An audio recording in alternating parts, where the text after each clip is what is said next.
Bonsoir, bienvenue, très heureuse de vous retrouver dans Ça vous regarde en direct avec au sommaire ce soir le retour des gauches irréconciliables. La décision des socialistes de ne pas censurer le budget de François Bayrou va laisser des traces. Sonne-t-elle le glas du nouveau Front populaire? La guerre des gauches est-elle déclarée?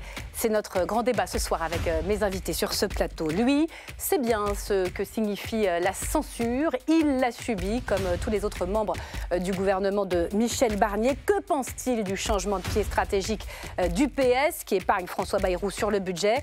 Antoine Armand, ancien ministre de l'économie, redevenu député, sera avec nous dans la deuxième partie. Enfin, la question qui fâche ce soir, un pas en avant, un pas en arrière. La guerre commerciale de Donald Trump aura-t-elle lieu? Le président américain offre un sursis de 30 jours au Canada et au Mexique. Reculade ou victoire? Tir croisé avec nos chroniqueurs à la fin de cette émission. Voilà pour le sommaire, installez-vous, ça vous regarde. Générique.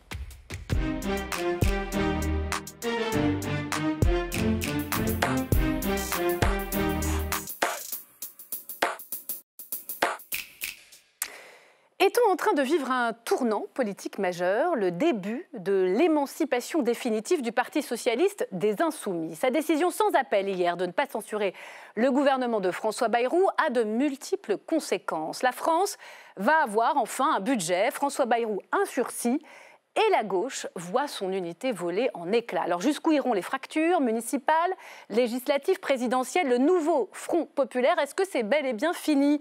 Bonsoir Dominique Potier. Bonsoir. Et merci d'être là ce soir en direct, député socialiste de Meurthe-et-Moselle. Vous débattez ce soir avec Alma Dufour. Bonsoir. Bonsoir. Bienvenue à vous, député La France Insoumise de Seine-Maritime. Bonsoir Antoine Oberdorf. Bonsoir Myriam. Et merci de votre fidélité, journaliste politique à l'opinion, chargé du suivi des gauches. Enfin, bonsoir Stéphanie. Bonsoir. Stéphanie Despierres, ma consoeur d'LCP, journaliste à la rédaction de la chaîne parlementaire. Avant de vous entendre, merci à tous les quatre d'être là. Que va-t-il se passer demain dans l'hémicycle?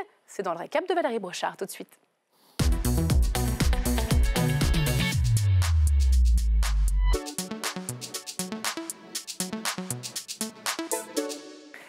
Bonsoir Valérie. Bonsoir Myriam. Alors, motion de censure déposée demain, enfin sera soumise au vote précisément demain dans l'hémicycle, mais on connaît un peu la fin du film. Écoutez, un suspense intenable Myriam. Non, ça c'était jusqu'à ce matin vers 8h10. Jordan Bardella dissipait tout mystère, écoutez. Je crois, et c'est ma conviction, qu'il faut éviter l'incertitude. Moi, je pense que dans la période dans laquelle nous sommes, les Français, au moment où on se parle, ça peut changer demain, ça n'était pas le cas hier, ne tireraient pas profit d'une nouvelle forme d'instabilité qui pourrait avoir des conséquences plus lourdes pour l'économie que lors de la précédente censure au mois de décembre.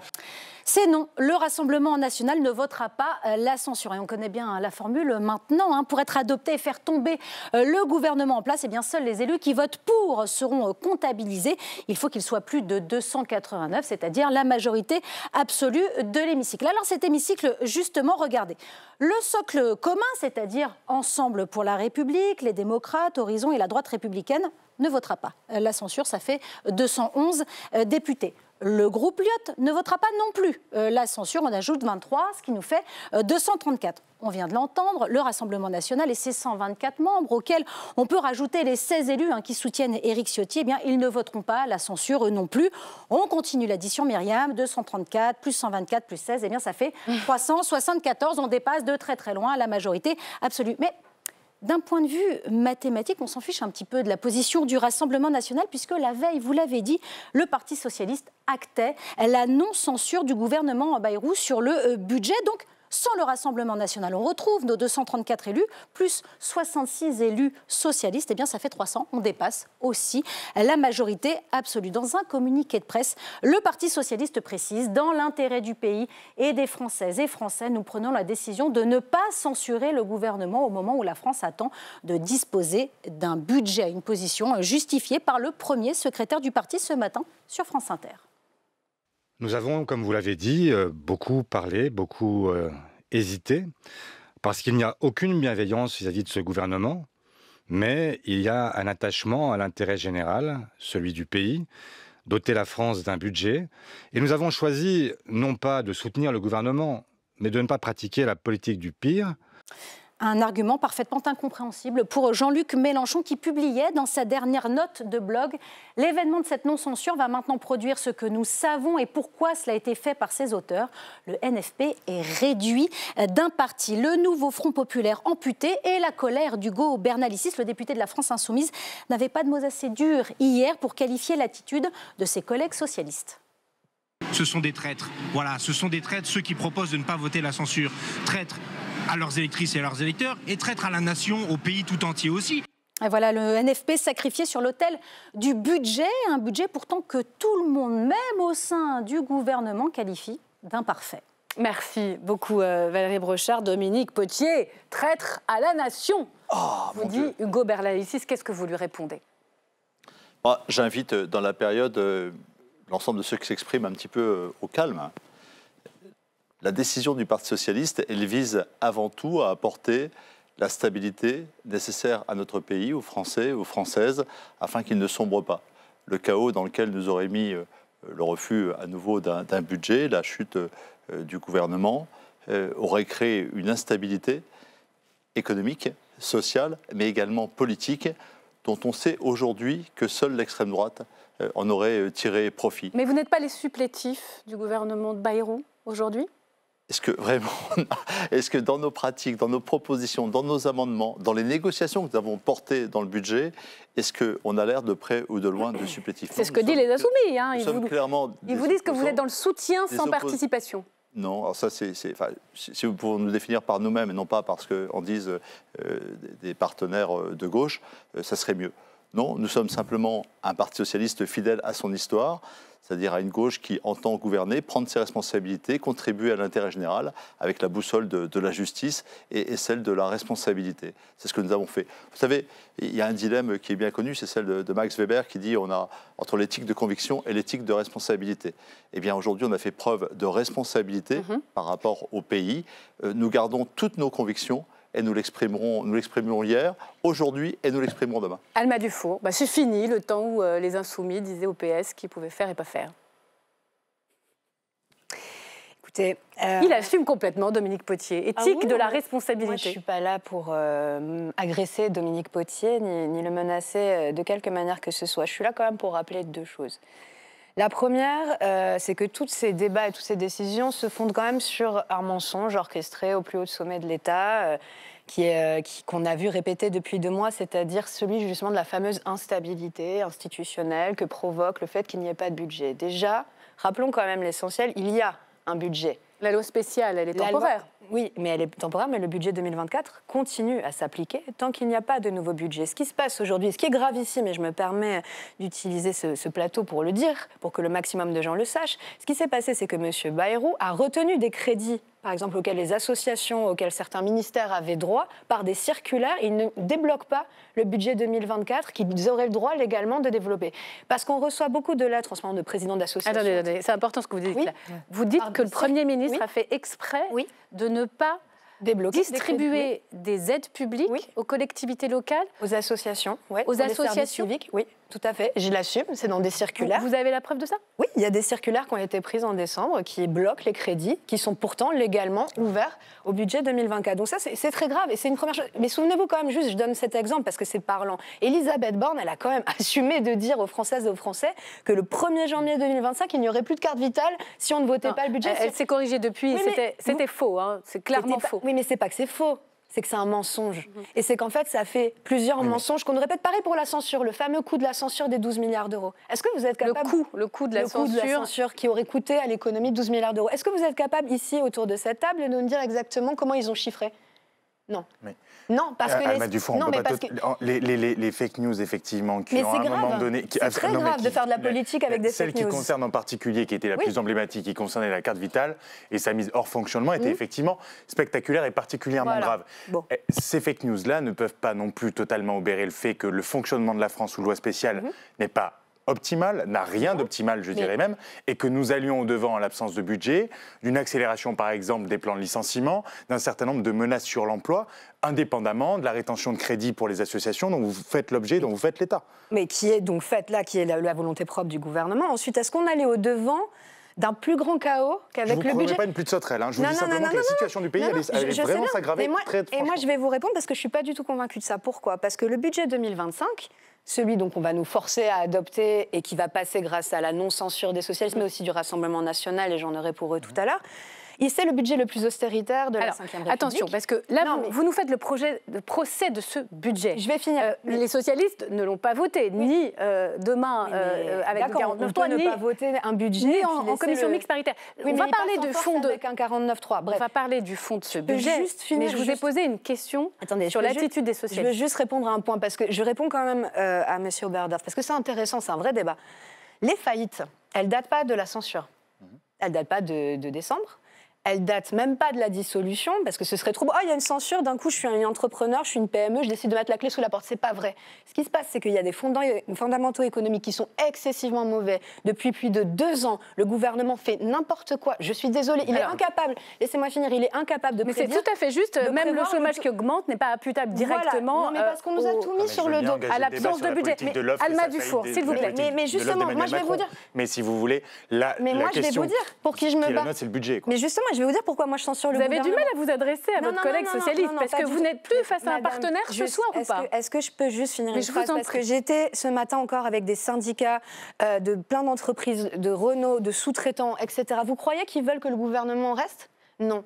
Tous ceux qui sont menacés, les 250 000 salariés qui vont perdre leur emploi là maintenant cette année, ils savent très bien que le gouvernement Barnier et maintenant le gouvernement Bayrou ne feront rien pour eux. Si moi je vote la censure, c'est pas pour une guéguerre politique et pour dire est-ce que vous êtes mes amis ou pas mes amis au Parti Socialiste. On comprend l'argument, mais pour l'instant vous êtes tous les deux à dire, et on a bien entendu Olivier Faure ce matin chez nos confrères de France Inter, que c'était un mauvais budget, mais qu'ils avaient essayé de l'amender. Le gouvernement il n'est pas sur ce plateau et la majorité non plus. Donc elle vous dirait, ça ne leur dérange pas de nous taper. Elle vous dirait qu'il y a des vrais sujets sur la question fiscale, de contribuables qui pourraient rentrer dans l'impôt sur le revenu à partir du mois de mars, ou d'autres qui pourraient être amenés à payer plus d'impôts. Je propose qu'on fasse 2025 reste pire. Je propose qu'on fasse un débat sur ce qui se passe entre vous à gauche. Vous étiez dans une alliance électorale qui s'appelle le Nouveau Front Populaire. Est-ce que ce soir, cette alliance n'existe plus ? Vous avez qui en face de vous, Madame Dufour ? Vous avez un partenaire ou vous avez finalement un adversaire ? Déjà, j'ai quelqu'un qui, à titre personnel, m'inspire beaucoup de sympathie, donc je préfère le dire. C'est quelqu'un avec qui j'ai travaillé auparavant quand j'étais aux Amis de la Terre. Donc je ne suis pas là pour, encore une fois, insulter les gens ad hominem et les agresser. Par contre, ce qui est sûr, c'est que je pense, et je l'ai dit, que le Parti Socialiste fait une erreur historique. Il fait une erreur historique pour les raisons que j'essaie de vous expliquer. Parce que si on ne peut pas parler de fond, on va avoir des débats de posture à l'infini. Nous, on a des raisons de censurer ce gouvernement qui ne sont pas juste la campagne électorale de Jean-Luc Mélenchon. Moi, si je censure ce gouvernement, c'est parce que je tiens aux emplois des gens qui vivent dans ma circonscription. C'est parce que j'ai des amis qui travaillent dans les usines, qui font les 3-8. Mais vous savez aussi que l'incertitude en matière économique, ça retient les prises de risques, les investissements. Oui, les investissements futurs peut-être, mais en tout cas, le maintien des usines qui existent déjà, non, certainement pas. Parce que c'est ces gouvernements-là qui sont responsables de cette pluie de faillites et de Est-ce que le Parti Socialiste, pardon de revenir à ça, mais c'est le thème de notre débat ce soir, s'est exclu du NFP ? Manifestement, oui, parce que le budget, c'est très dommage. Moi, je le vis mal à titre personnel, je vais vous le dire, je le vis mal parce qu'on s'est fait élire ensemble sur un programme commun en juillet, c'était il n'y a pas si longtemps. Mais pour autant, il n'y avait aucune raison suffisamment sérieuse de ne pas censurer ce gouvernement. Je vous l'ai dit, le budget 2024 continue à s'appliquer. Je vous l'ai dit, on est face à la pire crise économique que traverse notre pays depuis très très très longtemps et on ne va pas attendre les nouvelles élections. Pour vous, Dominique Potier n'est plus dans l'opposition ce soir. Je comprends ce que vous avez comme argument, vous l'avez longuement expliqué. Mais c'est très important. Lors du débat fondamental. Et vous avez complètement la légitimité de les exposer, soyons bien clairs ce soir. Alma Dufour, Dominique Potier et ses 66 collègues socialistes, ils sont dans la majorité ce soir pour vous ? En tout cas, ils sont effectivement dans un soutien sans participation. Qu'est-ce qu'on va faire ? On va tenir comme ça jusqu'en 2027 ? Non, mais c'est une vraie question. Non, mais moi, très honnêtement, le dilemme dans lequel se trouvent pris les socialistes, Dominique Potier, je vous cède tout de suite la parole après, pardonnez-moi, mais le dilemme dans lequel vous vous trouvez, c'est quand même que vous mettez les pieds dans quelque chose, un terrain un petit peu inconnu.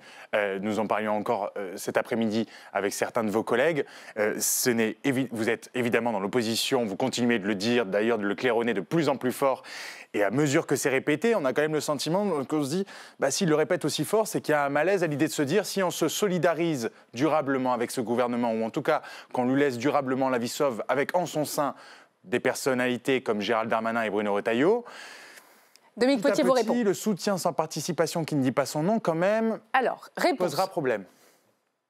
À vous, je vais essayer de clarifier, de vous rassurer. Et tout d'abord, de dire à Alma que nous nous connaissons depuis longtemps, des combats au sein des ONG que nous avons menés ensemble contre les abus des multinationales pour les droits humains, pour l'écologie, restent très forts dans mon cœur. Et l'estime et l'amitié est réciproque. Ça ne doit pas. C'est un débat tout à fait respectueux, mais on peut être en désaccord tout en étant. Mais ça ne doit pas altérer notre discernement à cet instant. De façon toute amicale, je veux dire que. Vous êtes coupable d'avoir, au fond, laissé passer un budget austéritaire. C'est ce que vous dit Alma Dufour ce soir. Nous avons essayé qu'il soit moins austéritaire, moins sévère pour les Français les plus fragiles. Je ne vais pas faire l'inventaire de ce qu'on a obtenu pour l'hôpital, pour l'éducation nationale, pas seulement pour les services publics, mais pour la désindexation des retraites et les quelques centaines de millions pour le fonds vert, etc.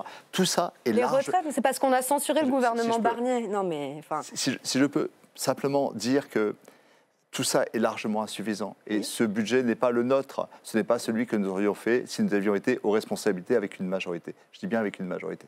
Bon, nous l'avons amendé et nous n'avons pas voté ce budget.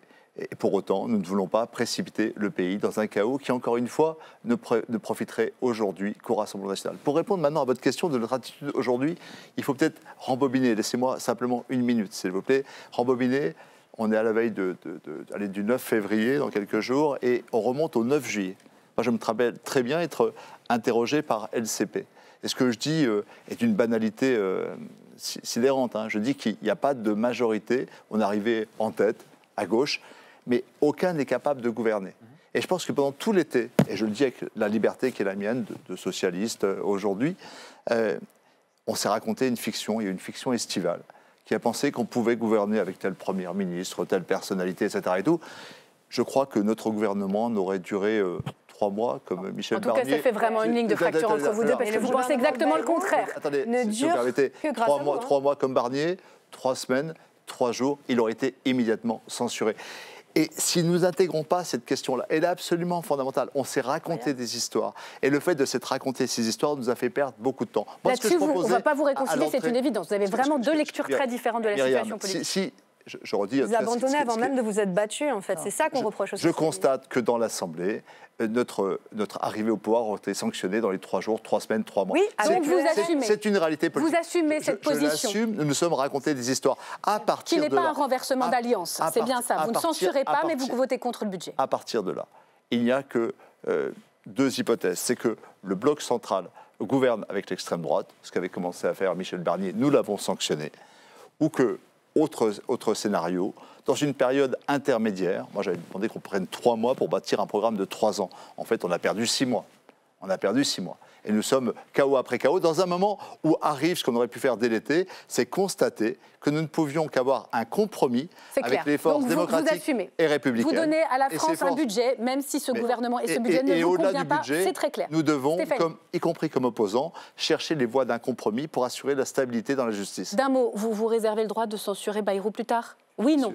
Bien sûr, très clair. Stéphanie Despierres, je voudrais qu'on comprenne les coulisses avec vous aussi, Antoine. On s'attendait à ce que ce soit un peu plus divisé que ça, notamment au niveau du Parti socialiste. Ça n'a pas du tout été le cas. Pourquoi, de façon absolument large, et presque à l'unanimité, et le parti et les 66 députés du groupe ont dit oui à la non-censure. Ils ont dit oui, et encore plus largement qu'ils n'avaient que les positions qui avaient été exprimées les semaines d'avant, parce que, en fait, ils se rendent compte et ils disent qu'ils entendent sur le terrain les associations, les collectivités locales, notamment les collectivités locales qui, par exemple, ne lancent pas leur politique d'investissement, ne font pas travailler les artisans, par exemple, dans le bâtiment.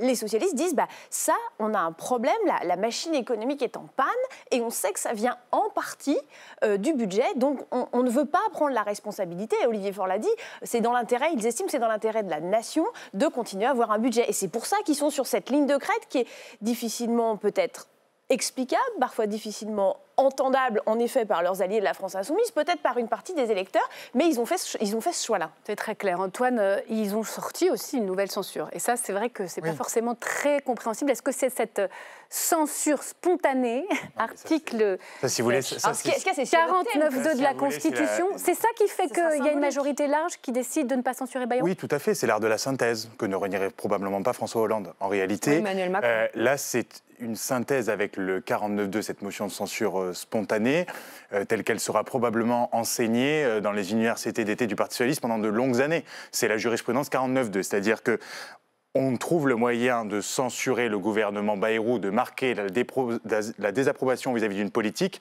sans véritablement le censurer sur le budget, où il y avait le risque le plus grand de le renverser, puisque éventuellement le RN s'y serait associé. On voit mal comment le RN, sur une motion de censure, je fais caricatural, pro-immigration, qui arguera d'une rupture du contrat républicain liée à l'expression par François Bayrou de l'expression de submersion migratoire, on voit mal le Rassemblement national s'y associer. C'est néanmoins la martingale qui a été trouvée par Olivier Faure et qui lui permet de maintenir l'unité des rangs socialistes. Insister simplement sur une chose, parce que c'est fondamental en réalité dans ce que pose Dominique Potier à Alma Dufour ce soir. Ça ne fait pas des gauches irréconciliables, mais il y a une divergence fondamentale dans l'appréciation des équilibres du pays et de la volonté des Français entre socialistes et insoumis. Les socialistes, de par leurs ancrages territoriaux, de par leurs déterminants, y compris sociologiques, ce qu'ils sont fondamentalement. Est-ce qu'ils sont élus ruraux ou élus urbains, par exemple? Ça peut faire une différence. Il y a cette fracture rurale-urbain, mais à nuancer, y compris parce qu'Alma Dufour est élue en Seine-Maritime, par exemple. Il y a surtout une différence de rapport dans la culture au compromis, dans le rapport, dans la culture au pouvoir, le dilemme du pouvoir. Il y a des structurants fondamentaux qui les divisent et qui font que... Est-ce que ça fait l'enterrement du NFP ou pas ce soir pour vous, Antoine Oberdorf? Mais l'enterrement du NFP, si vous voulez, pour moi, Philippe Brun, le député, le collègue de l'heure socialiste de Dominique Potier a dit quelque chose de très juste. Le NFP, on a entretenu les Français dans une fiction parce que ça participe du récit médiatique. Il a disparu au soir des élections législatives. Ça n'existait pas au-delà de l'alliance électorale de la législative. Fondée sur une raison électorale et un talisman unitaire qui reviendra s'il y a de nouvelles élections, assez naturellement. Alma Dufour, c'est une alliance finalement électorale d'intérêt. J'en veux énormément à Philippe Brun d'avoir tenu de tels propos parce que... non, mais je suis désolée, en fait. Vous avez parlé de pourquoi on est si différents au Parti socialiste et à la France insoumise. On ne représente effectivement pas les mêmes gens. Et moi, je représente aussi... Je suis désolée, Dominique, je vais te le dire. Je représente aussi des gens... Ça, c'est violent. Je représente des gens que vous avez, je vais le dire très clairement, que vous avez trahis. Des gens qui étaient à deux doigts de voter pour le Rassemblement national. C'est-à-dire des gens... Et pourquoi j'ai parlé des ouvriers au début de ma Parce qu'eux, ils n'ont pas...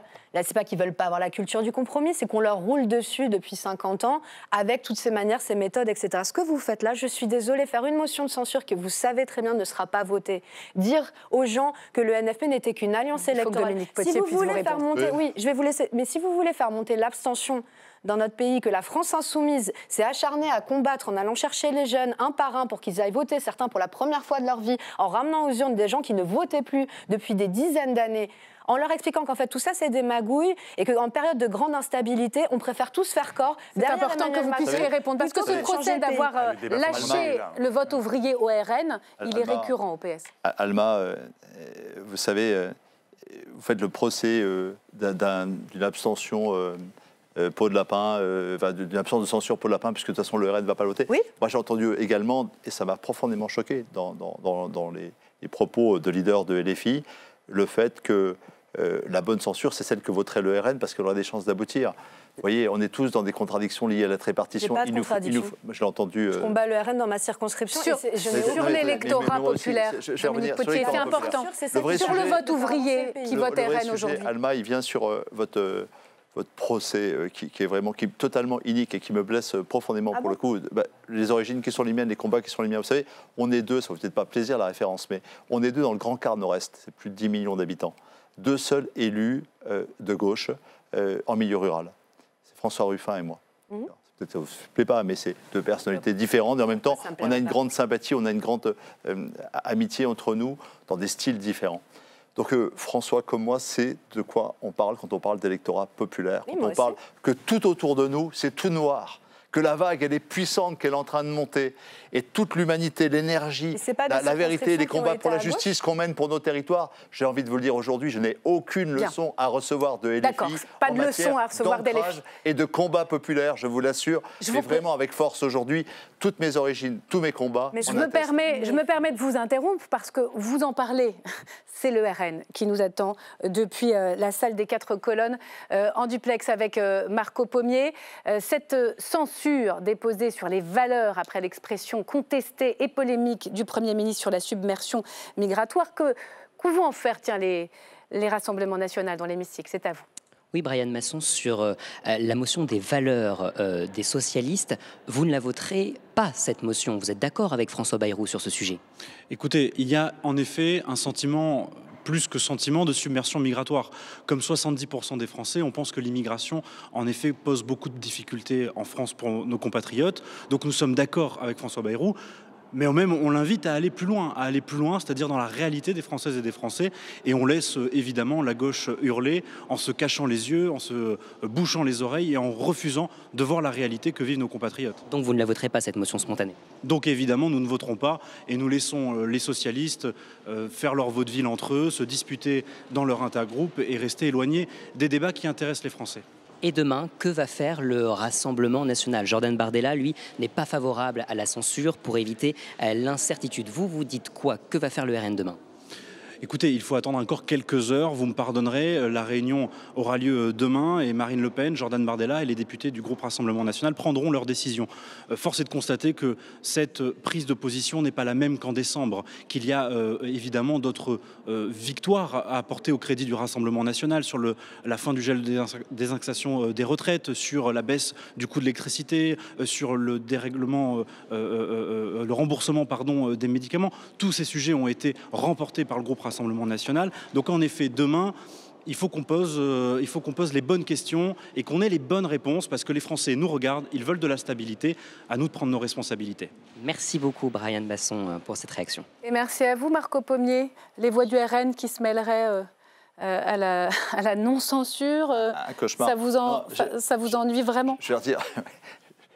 Oui, on a cessé au Parti socialiste de se prononcer par rapport au Rassemblement national. Nous le faisons en conscience, en responsabilité. Ils votent la censure, ils ne la votent pas. Notre décision a été prise avant et c'est très bien qu'il en soit ainsi. Nous avons également cessé de prendre comme seule boussole, comme définition de la gauche, ce que dit Jean-Luc Mélenchon, vous l'avez remarqué.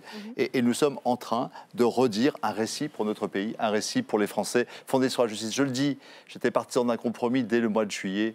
Entre le mois de juillet et aujourd'hui, qu'est-ce qui s'est passé? Risque sur l'industrie.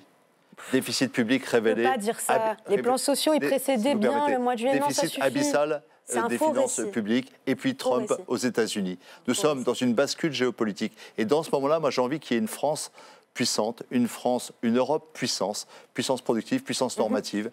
Et c'est pour ça que je me bats pour un compromis au nom de l'intérêt européen qui est notre seule boussole dans la mondialisation aujourd'hui. Vous allez nous dire que c'est mensonge, faux débat sur les conséquences. Vous l'avez bien expliqué. Il y a une question qui m'intéresse. La censure sur les valeurs submersion migratoire, elle est file à vote? Évidemment qu'on la vote. La question n'est pas là. Est-ce que je peux juste répondre deux choses? Sur le RN. Le RN, c'est vraiment la plus grande arnaque des 10 dernières années et ils viennent de le montrer. Que les gens soient clairs, que les gens qui nous écoutent comprennent la stratégie surtout de M. Bardella qui s'est même exprimé avant Marine Le Pen. M. Bardella, il est en train de renoncer à toutes les mesures de justice fiscale de son programme, mois après mois. Il s'est opposé au fait que le RN vote l'impôt sur la fortune alors que c'était dans leur programme depuis 10 ans. Là maintenant, il a engueulé, excusez-moi de l'expression, Sophie Binet, parce qu'elle s'en est pris à Bernard Arnault, qui nous a littéralement menacé de délocaliser ses usines au moment de la pire crise que connaît notre pays. Patronne de la CGT. Donc voilà, ce que je veux dire, c'est ce qui se passe aujourd'hui, c'est que le RN devient la voie acceptable pour le très grand patronat. Il leur donne des gages parce que Bardella, c'est le prochain Macron. Alors, et je veux alerter tout le monde là-dessus. Le RN s'est moqué. Non, mais parce qu'il y a beaucoup... Non, mais c'est votre droit le plus légitime. Je voudrais qu'on vienne aux gauches au pluriel. Et je vais finir. Il y a beaucoup de gens qui votent pour le RN dans ma circonscription. C'est toujours important de le dire parce que toutes les divisions entre nous, là, ces derniers mois, elles ont permis à ce qu'on ne parle pas du fait que pour l'instant, la plus grosse béquille du gouvernement, ça reste le Rassemblement national. Et c'est lui qui nous a empêchés de gouverner justement depuis juillet puisqu'il avait mis un veto dès le départ. Ensuite, sur la gauche. Je suis désolée, du coup, Dominique, vous assumerez le budget austéritaire et ses conséquences. Vous assumerez les moins 2,5 milliards dans l'écologie, les moins 1,5 milliard dans la recherche, les moins 600 millions pour les agriculteurs qui tirent quand même beaucoup la langue. Vous assumerez que là, on va prendre 2 000 € par an aux micro-entreprises alors que les faillites explosent. Ça, c'est en train de monter. Tous les auto-entrepreneurs se réveillent là et ils comprennent qu'ils vont se faire racketter par le gouvernement Bayrou. Vous assumerez tout ça. Et vous assumerez. Si vous voulez sauver la France par rapport à Trump, par exemple, quelque chose que ne fera pas le gouvernement Bayrou, bloquer enfin les prix de l'électricité. On était avec le patron de Renault tout à l'heure. Il disait, moi, pour rester, j'ai besoin d'une électricité pas chère. Ça, c'est notre combat. Alors, pour l'instant, les prix de l'électricité vont baisser. Non, ils vont pas baisser. 15%. Ils vont peut-être remonter plus tard, mais pour l'instant, ils baissent. Et on n'aura rien de tout ça. Alors, réponse là-dessus, puis je voudrais qu'on entende les observateurs juste après. Alma, très sérieusement. Très sérieusement. Non, mais très sérieusement. Très sérieusement. Ce budget idéal, avec les milliards qui est prévu Pisani-Ferry pour la transition écologique, la justice sociale, le pouvoir de vivre pour tous nos concitoyens, ce budget, il avait une seule chance d'être voté, d'être adopté. Si on se dit la vérité, non. Donc on a fait un compromis, c'est un mauvais budget, c'est un moins mauvais budget parce que c'est un moins mauvais budget dans le contexte budgétaire qui est le déficit abyssal par ailleurs. J'aimerais bien qu'on je voudrais parce que M. Obernoff est le mieux informé du Parti socialiste, c'est connu, mais il a commis néanmoins une erreur, ou alors je ne fais pas partie du groupe socialiste. Bon, or j'en fais partie, c'est la révélation que je voulais faire ce soir. Or, je vous assure que le travail que nous faisons actuellement autour du 49.2 ne portera pas exclusivement sur les questions de l'immigration, il portera sur la question de la République, plus largement. Il a le droit du sol à Mayotte, la circulaire Valls. Mais pas seulement, mais non. Oui, permettez, la recherche qui se fait actuellement. Donnez-nous les informations. Vous savez quelles sont nos colères aujourd'hui ? Aujourd'hui, il y a une remise en cause de l'autonomie des missions de l'Agence nationale de sécurité sanitaire sous la pression des lobbies économiques. C'est pour nous insupportable. C'est une grande conquête de la gauche. C'est l'autonomie de la science dans ses décisions pour protéger les Français et la planète. Deuxième exemple de colère, si vous permettez, les directives européennes. L'avis de Bercy sur les directives européennes qui vont être fracassées. 10 ans de travail, on l'a porté ensemble avec Alma. L'Union de la gauche, ça peut donner aussi de très beaux combats avec la société civile. Le devoir de vigilance, travailler contre le travail des enfants, contre le drame de Daca, tout ce travail pour réguler les multinationales, le reporting extra-financier, tout ça serait balayé par les libéraux, les conservateurs, les ultra-conservateurs et l'extrême droite.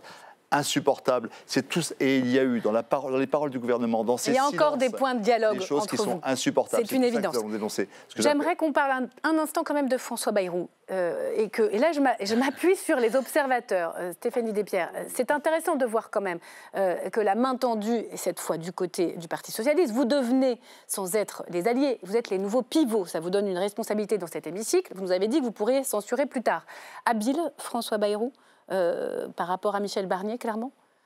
Habile, il a discuté avec les socialistes, il a aussi discuté avec le Rassemblement national, il a pris soin de ne pas les brusquer, de plus les entendre, et eux le disent. Donc là, il est prudent, il l'a dit encore tout à l'heure. Il n'y a pas de triomphalisme. Il n'y a pas de triomphalisme, il l'a dit, il a été très prudent cet après-midi aux questions gouvernement, mais il espère s'être acheté, entre guillemets, un sursis. Combien de temps ça va durer, on verra, parce que là, on parle des textes, mais vous savez qu'il y a aussi d'autres choses qui rentrent en compte. Il y a l'agenda judiciaire, par exemple, Marine Le Pen, qui peut faire bouger les choses au printemps. Il y a aussi, s'il y a eu des nouvelles déclarations qui fâchent les socialistes, notamment celle à laquelle on faisait référence sur la subversion migratoire, il y a tout un... Il y a des propositions de loi sur l'immigration qui vont sans doute venir. Généralement, ce n'est pas qu'une seule chose. Antoine Oberdorf, j'aimerais aussi essayer de comprendre ce qui se joue entre les insoumis et les socialistes à partir de maintenant. On a entendu les mots de Jean-Luc Mélenchon, extrêmement menaçants, représailles aux législatives. Qu'est-ce qui va se passer concrètement ? S'il y a des législatives, il y a des municipales qui arrivent, est-ce qu'on assiste à une rupture, y compris dans les urnes ? Moi, je voudrais tout simplement mettre en garde, y compris d'ailleurs les électeurs de gauche, mais les Français de manière générale, sur le niveau de dramatisation qui va être atteint entre les gauches soi-disant irréconciliables dans les semaines à venir. On a assisté à une campagne européenne où je voyais des candidats à gauche, Manon Aubry d'un côté avec Rima Hassan, Raphaël Glucksmann de l'autre, mais aussi les écologistes, se jeter des noms d'oiseaux à la figure, se traiter de gauche coloniale, s'accuser de ne pas qualifier les crimes de guerre, voire le génocide en cours à Gaza, avec un niveau, je veux dire, d'attaque, mais d'un niveau sans précédent, y compris des attaques ad hominem de colistiers. Quelles conséquences ? Cette dramatisation, elle va monter en gamme dans les semaines à venir, à n'en pas douter, à mesure que, par exemple, vous aurez un Bruno Retailleau qui fera des sorties et que les insoumis se feront fort de rappeler aux socialistes qu'ils ont laissé la vie sauve à ce gouvernement. Pour autant, au petit jeu du « je te tiens, tu me tiens par la barbichette », s'il devait y avoir des législatives à l'automne prochain, parce que le barillet de la dissolution aurait été rechargé et que Jordan Bardella, Marine Le Pen décideraient d'enclencher la marche avant, je suis à peu près convaincu que la raison électorale primerait et qu'il y aurait un minimum, un gentleman agreement qui permettait sur certaines circonscriptions de préserver les sortants. Parce que si la gauche se livre cette bataille, D'abord, il y a la question de la crédibilité des menaces de Jean-Luc Mélenchon lorsqu'on vient d'essuyer une défaite à Villeneuve-Saint-Georges et une autre Louis en Boyard Isère, lors des législatives partielles. A perdu cette Ça, municipale. c'est une chose. La crédibilité des menaces des uns et des autres, mais surtout, tout le monde a y perdre. Qu'est-ce qu'ils veulent les uns et les autres? Revenir avec des groupes qui n'en sont pas vraiment, de tout juste 15-20 parlementaires à l'Assemblée nationale? Je crois que personne ne veut ça. Bon. Donc la raison unitaire, à un moment donné, primera.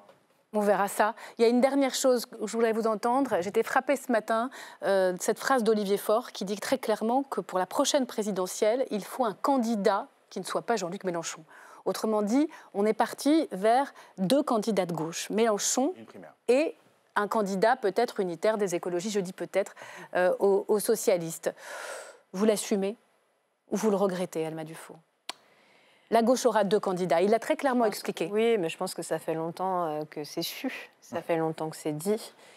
On le savait déjà, en fait. Donc, est-ce que je le regrette dans un monde parfait? Oui, je le regrette. Mais justement, et vous savez, moi, je ne viens pas de la politique à la base. Moi, j'ai voté France Insoumise parce que ça me paraissait les plus crédibles, justement, sur tout ce que j'ai évoqué sur l'industrie, etc. Mais à la base, je ne suis pas partisane. Mais par contre, justement, ce que vient de faire le Parti socialiste achève de me convaincre, malheureusement, au bon endroit.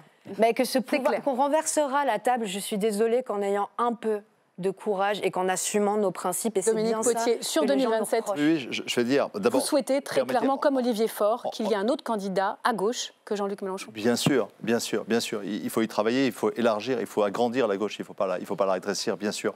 Mais d'ici 2027, si vous permettez, en une phrase, il ne faut pas jouer en permanence ni la guerre des gauches, ni la guerre de tous les démocrates et les républicains. Il faut absolument chercher l'unité de notre pays sur ce qui peut nous réconcilier et qui est indispensable. Je le redis, la bataille pour l'industrie, humaniser nos services publics, l'adaptation des règlements climatiques ne peut pas attendre. Et je suis convaincu justement, c'est pour ça qu'on censure. On ne peut pas attendre. Allez, on ne refait pas le débat, c'est la conclusion. Des ententes pour avancer en attendant la grande explication. Merci, on s'arrête là. Merci beaucoup. Je suis sûre que vous allez continuer ce débat en dehors de ce studio. En tous les cas, vous continuez à vous parler entre socialistes et insoumis. C'est le constat de la soirée. Merci à vous. Bonsoir Antoine Armand. Bonsoir. Et merci d'être mon invité franc-parler dans un instant pour évoquer ce sursis des socialistes accordé à François Bayrou. Vous qui avez été ministre de l'économie, vous nous direz ce que vous pensez de ce budget très critiqué par les oppositions, mais aussi par les grands patrons. Quel impact pour les Français? On en parle juste après l'invitation de Stéphanie Despierres.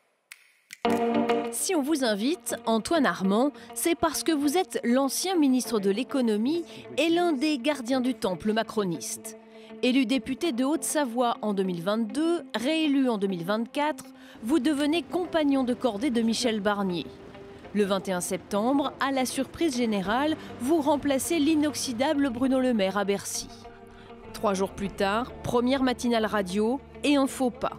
Il ne faut pas commencer par dire avec qui on va jamais travailler, pour peu qu'il soit dans l'arc républicain. Ça veut dire quoi? Ça veut dire que le Rassemblement national, contre lequel nous avons été élus, face auquel nous avons fait un front républicain, n'y appartient pas. Il faut être très clair dessus. Marine Le Pen s'étrangle. Le jour même, le Premier ministre vous recadre. Clairement mais fermement, il vous demande de recevoir tous les partis.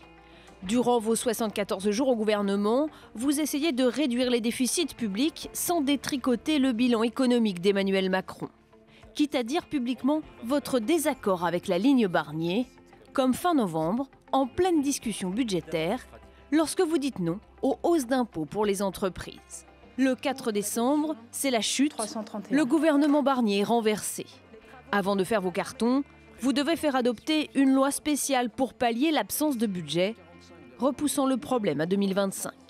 Ce n'est en aucun cas un texte qui peut nous laisser croire que nos déficits ont disparu, que notre dette n'existe plus et qu'il n'y a pas d'urgence budgétaire. Redevenu député fin janvier, macroniste jusqu'à la dernière heure, vous défendez le bilan du président de la République.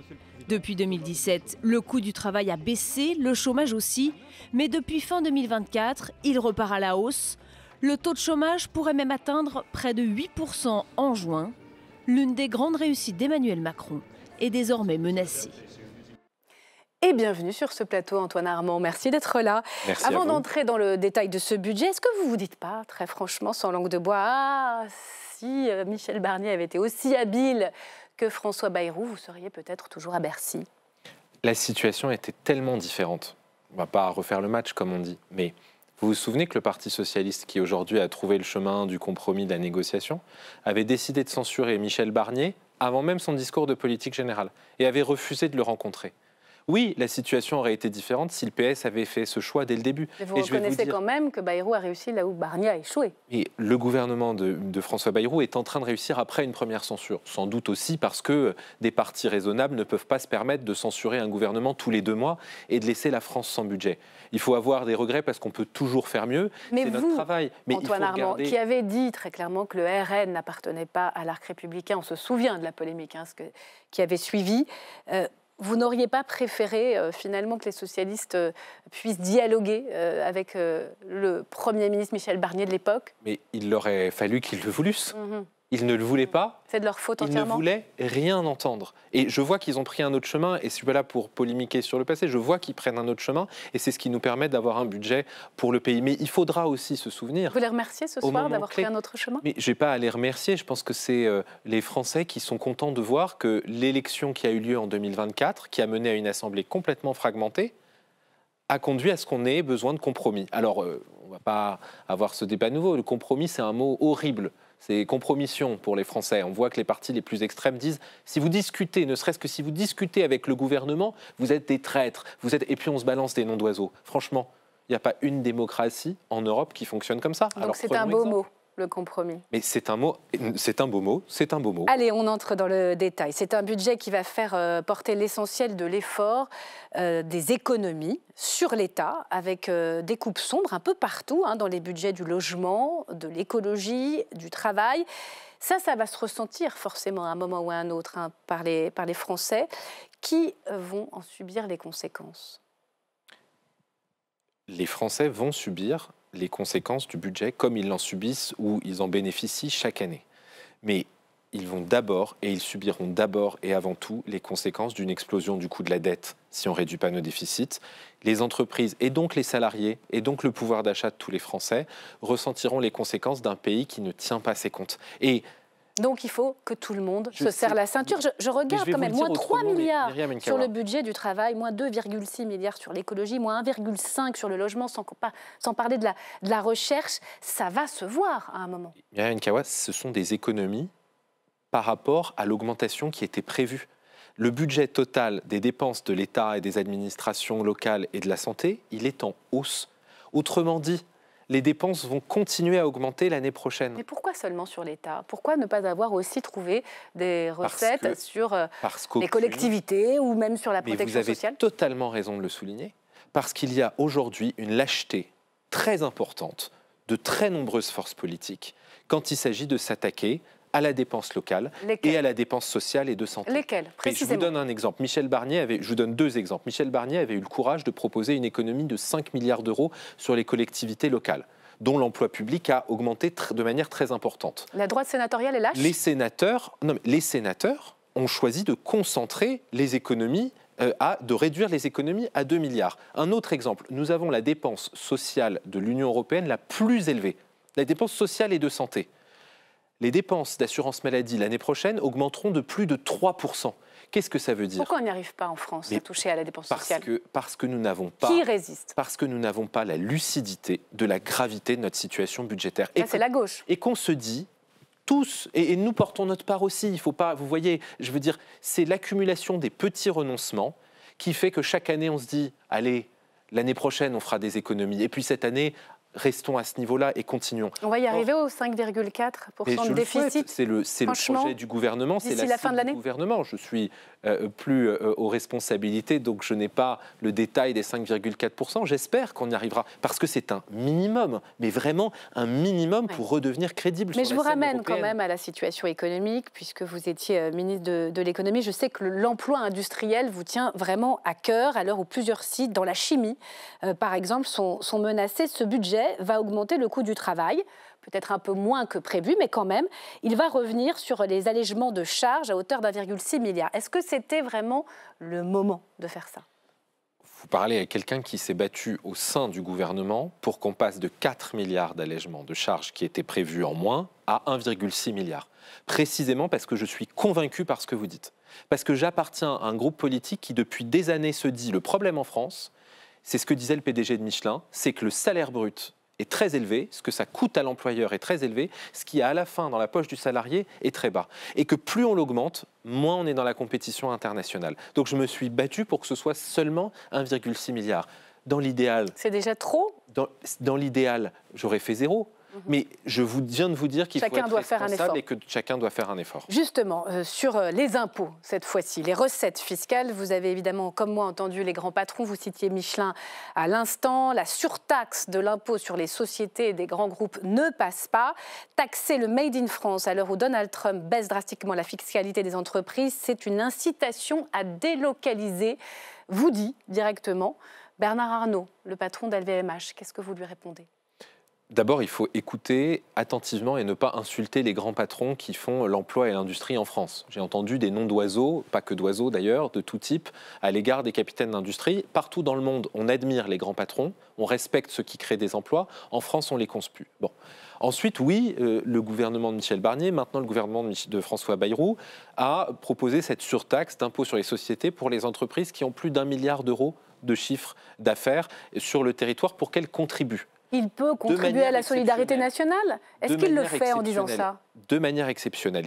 D'abord, il contribue personnellement et professionnellement tous les jours avec les impôts qui sont payés et avec les emplois qui sont créés. Donc il ne faut pas chercher à dire un tel serait patriote, un tel serait pas. C'est pas vrai. C'est pas une bonne manière de faire, c'est de la stigmatisation. Mais qu'est-ce que vous lui dites pour qu'il reste en France ? Ce que je lui dis, c'est que malgré qu'il y a cette contribution exceptionnelle qui est importante pour son groupe, pour d'autres groupes, et c'est un effort très fort à payer. Pourquoi ? Parce qu'on n'a pas été capable de faire des économies sur le train de vie de l'État. On en avait proposé certains sous le gouvernement de Michel Barnier. Le compromis avec le Parti socialiste les a balayés. C'est la vie, on a besoin d'un compromis. Lui vous dit, c'est sûr que l'année prochaine, cet impôt continuera. Je ne crois pas à son caractère exceptionnel. Et je m'opposerai à ce qu'il y ait l'année prochaine à nouveau une surtaxe sur l'impôt sur les sociétés, une nouvelle augmentation du coût du travail. Parce que j'ai été ministre de l'économie, j'ai eu l'occasion de me rendre dans de nombreux pays. Quand vous sortez du contexte franco-français et que vous regardez le Brésil, le Maroc, les États-Unis, vous voyez que nous sommes dans une bulle où nous nous demandons si on ne devrait pas repasser la retraite à 60 ans, aller aux 32 heures et augmenter les impôts sur les grandes entreprises. Dans le reste du monde, c'est tout l'inverse qui se passe. Donc il va falloir aussi peut-être rogner un peu sur notre modèle social. C'est ce que vous nous dites, parce qu'on ne peut pas continuer dans cette compétition mondiale avec ces avantages. Gabriel Attal l'a très bien dit quand il a exprimé il y a quelques jours le fait que notre modèle social était à bout de souffle. Je vous parlais de la différence entre le salaire brut et le salaire net. Alors justement, on y vient, tout le monde en parle. Il y a des conseillers qui publient des livres, Antoine Fouché pour ne pas le nommer, qui vous explique très clairement que quand on vous augmente de 100 €, eh bien, on n'en garde que 54. Qu'est-ce qu'on fait ? Est-ce que vous êtes favorable, comme Gabriel Attal, à un référendum sur la fiscalité du travail ? Et je pense que c'est une excellente idée de poser aux Français directement, comme le propose Gabriel Attal, la question du modèle social et du travail. Pourquoi ? Parce que ces cotisations qui font la différence entre le brut et le net qu'on perçoit, qu'est-ce qu'elles payent ? Des dépenses d'assurance maladie, des dépenses sociales et des dépenses de retraite. Donc, alors qui doit les supporter si ce n'est pas les actifs ? Mais demander aux Français cet effort, c'est sur leur propre assurance chômage, sur leur propre assurance maladie et sur leur retraite. C'est un sujet de société. Ce que je veux dire, c'est qu'il n'y a pas d'argent magique. Oui, il faut choisir entre la durée du travail et de meilleurs salaires. Oui, il y a un équilibre à trouver entre les retraites et le temps qu'on passe au travail. Oui, il faudrait peut-être faire contribuer un peu plus les retraités aisés ou très aisés pour soulager les actifs. Il n'y a pas de piste. Astrid Panosyan-Bouvet, la ministre du Travail, est favorable. Je vois qu'il y a des partis qui se réclament du travail à tout prix et qui ont tendance à toujours refuser les efforts que pourraient faire des personnes qui sont plus au travail. Maintenant, il faut avoir en tête un point. La retraite, c'est pas une rente, c'est pas un salaire, c'est pas le RSA, c'est du travail accumulé au cours de la vie. Le problème, c'est qu'aujourd'hui, on n'a plus assez d'actifs pour cotiser et financer le modèle des retraités. Ça, ce sont surtout des chantiers présidentiels, vous en convenez. Il n'y a pas de majorité pour faire de telles réformes structurelles d'ici la fin du quinquennat. À nouveau, et je crois, Gabriel Attal le mentionnait il y a quelques jours, il ne faut pas attendre 2 ans pour agir. C'est très difficile de trouver des chantiers. J'en proposerai, on prendra des initiatives. L'ancien Premier ministre l'a proposé. Mais si vous attendez 2 ans pour avoir un débat présidentiel qui mènera peut-être à des réformes, où est-ce qu'elle sera, l'Amérique de Trump ? Et où est-ce qu'elle sera, l'Europe ? Bon, on n'a pas de temps à perdre. Un tout petit mot, il paraît que vous êtes très intéressé par Annecy, les municipales. Mais d'abord, j'habite à Annecy. C'est possible ? J'habite à Annecy et je constate, comme d'autres, que comme dans certaines villes de France qui sont dirigées par les écologistes, des fondamentaux comme la sécurité, la propreté, la circulation ne sont pas au rendez-vous. Donc j'y jouerai un rôle. J'y jouerai un rôle en 2026. Ce n'est pas l'actualité du moment, mais je jouerai un rôle en 2026 à Annecy. Et j'en profite pour avoir une pensée pour les Annéciens qui nous regardent. Merci beaucoup, Antoine Armand. Vous reviendrez, je l'espère, parce qu'on a beaucoup de choses dans l'actualité économique. Et le macronisme, son bilan est en train, force est de constater, d'être un peu détricoté, voire même de partir en fumée. Ça méritera qu'on y revienne plus tard. Allez, on enchaîne avec la question qui fâche. Nos chroniqueurs qui nous emmènent à nouveau du côté des États-Unis ce soir.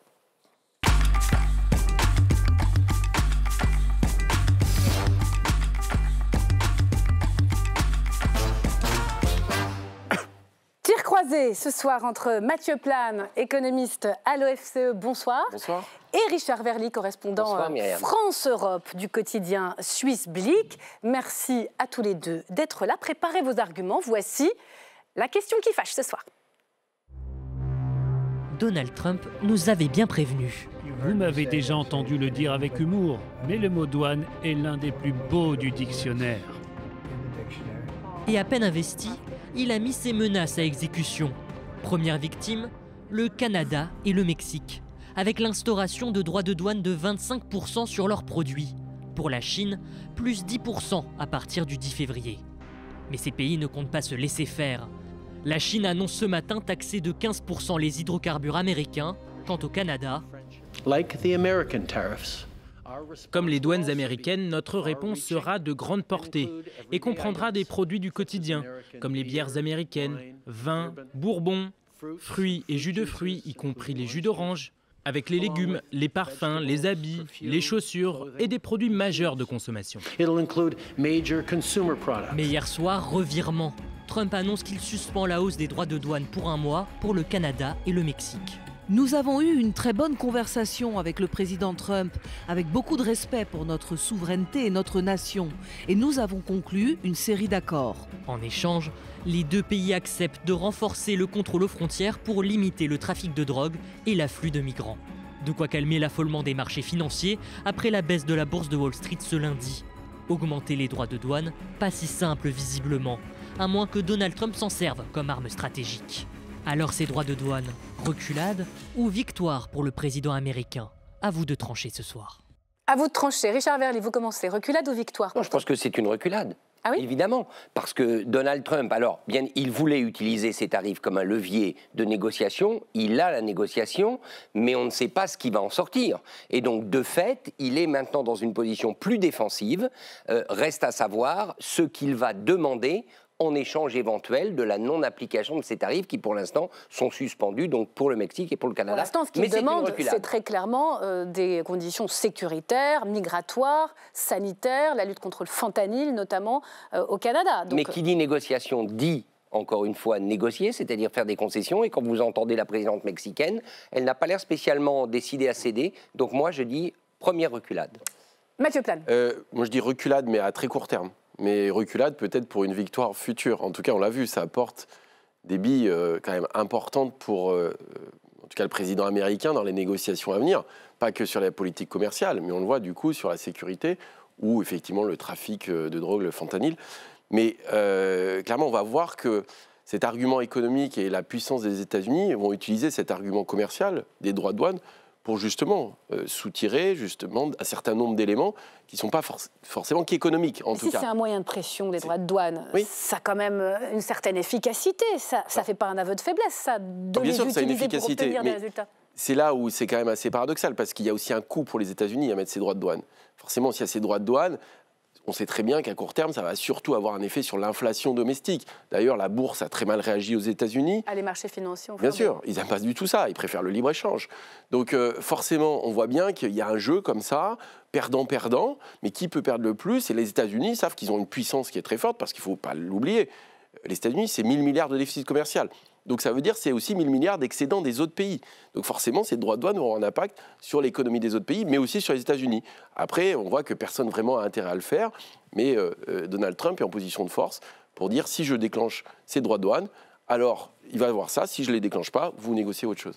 Richard Verly, finalement, c'est une arme qu'il ne dégaine pas, mais qu'il utilise pour faire pression, pour obtenir autre chose. Oui, mais il y aurait eu un autre scénario. Il aurait pu aussi appliquer les tarifs et décider dans un mois, par exemple, de les suspendre et d'ouvrir des négociations.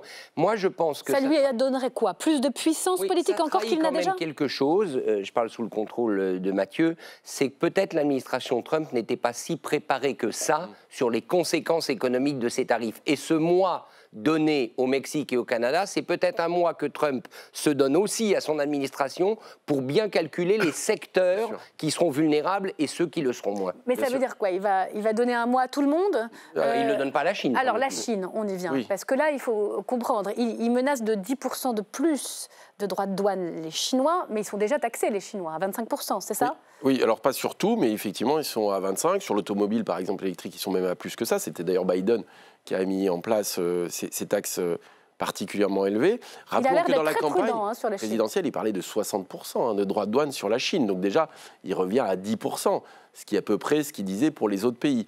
Et la Chine a une capacité de réponse aussi qui est quand même plus forte que le Mexique ou le Canada. Quelles sont les dépendances exactement? Alors, d'abord, il faut savoir que l'excédent commercial de la Chine sur les États-Unis, c'est 300 milliards. Le plus gros déficit commercial du monde, c'est les États-Unis. Le plus gros excédent commercial du monde, c'est la Chine. Donc on voit bien qu'il y a un rôle de vase communicant. Mais en même temps, quand Apple fabrique ses téléphones, il sous-traite en partie une partie de la fabrication en Chine. Donc on voit avec les chaînes de production qui sont très intégrées, on dit souvent que la Chine est l'usine du monde. Forcément, il y a un coût sur les industries américaines qui fabriquent ces produits finaux. Donc il doit être beaucoup plus prudent sur la Chine, sur les importations.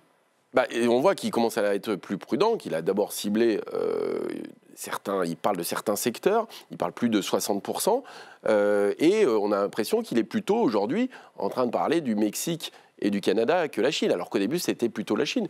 Donc pour le moment les messages ne sont pas très clairs. Je pense qu'effectivement il y a une opération à mener, et peut-être l'administration n'est pas très précise là-dessus, c'est que certains secteurs peuvent avoir intérêt à le faire et d'autres pas du tout.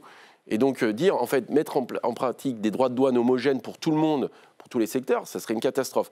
Par contre, utiliser ça comme arme de négociation diplomatique ou dire je vais cibler certains droits de douane sur certains secteurs parce que je peux récupérer un avantage compétitif, ou alors jouer la délocalisation, c'est dire en fait je mets des droits de douane tellement importants que vous allez être obligé de venir produire aux États-Unis. C'est l'exemple qu'on a récemment de Bernard Arnault qui dit finalement les États-Unis me déroulent le tapis rouge avec les baisses d'impôts, l'énergie pas chère et maintenant les droits de douane. Donc voilà, il y a aussi toute ce package. Incitation à délocaliser les ateliers. Il faut bien voir que l'administration Trump, même si elle s'est beaucoup mieux préparée que lors du premier mandat, ils viennent de prendre le pouvoir. Le secrétaire d'État au commerce, Lutnick, il a été approuvé il y a quelques jours. Le secrétaire au Trésor également. Donc je pense qu'ils gagnent du temps. Donc ils ont un peu plus le pied, eux, dans l'administration sur les tarifs, même si c'est le mot préféré de Trump? Oui, d'autant que vous allez avoir un élément à surveiller, c'est les démissions en masse de hauts fonctionnaires ou les révocations. Vous avez suivi ce que Musk demande à 3 millions de fonctionnaires de quitter leur poste, et parmi tous ces gens, il y a beaucoup de gens compétents dont l'administration Trump va peut-être manquer. Il nous reste une petite poignée de secondes. Relatif aveu de faiblesse, à mon avis, à cet instant T. Et l'Europe dans tout ça? Est-ce qu'on doit se préparer après cet épisode? On peut souffler ou au contraire, il va falloir aussi trouver des moyens de pression? Il va falloir trouver des moyens de pression. Et là, je pense que Donald Trump met un peu un coup de pied dans la fourmière. C'est quoi? C'est qu'en fait, on voit bien que l'Europe est désunie sur cette affaire. Et que Giorgia Meloni, c'est pas la France d'Emmanuel Macron non plus. Et on voit l'Allemagne qui est aussi en difficulté politique. Donc la question, c'est est-ce que... taxer les voitures allemandes et pas les voitures italiennes? Voilà, par exemple. Donc, si vous voulez, vous allez pouvoir créer des désaccords au sein de l'Europe pour mieux dominer. Vous divisez pour mieux régner. Et donc, je sens que cette politique de Trump, en fait, elle fait peur parce qu'on sait qu'il est capable de faire des choses assez insensées, qui ont des conséquences réelles, et tout le monde n'a pas les mêmes intérêts dans cette affaire. On a les moyens de mener une guerre commerciale à 27 contre Trump? Moi, je pense. Je pense que sur le plan commercial, l'Europe est mieux armée que sur d'autres terrains, par exemple celui de la défense. D'abord parce que, semble-t-il, mais on n'arrive pas à avoir ce document, mais la Commission européenne avait mis en place une task force dirigée par un haut fonctionnaire espagnol dont on connaît seulement le nom, que personne n'a rencontré, qui a identifié produit par produit, les vulnérabilités européennes. Et ça, on peut faire confiance à la Commission, ils savent faire. Donc, je suis plutôt confiant dans la riposte commerciale. Je suis en revanche très inquiet sur un sujet qu'on a déjà évoqué, qui est la défense européenne, le Groenland et d'autres sujets de confrontation. Merci, c'est rapide, mais c'est instructif, reculade relative, je retiens, messieurs, ce soir. Merci à vous. C'est la fin de cette émission. Merci à vous de l'avoir suivi. Pour la voir, la revoir, il y a la chaîne YouTube d'LCP. Pour la réécouter, le podcast désormais de Ça vous regarde. Belle soirée.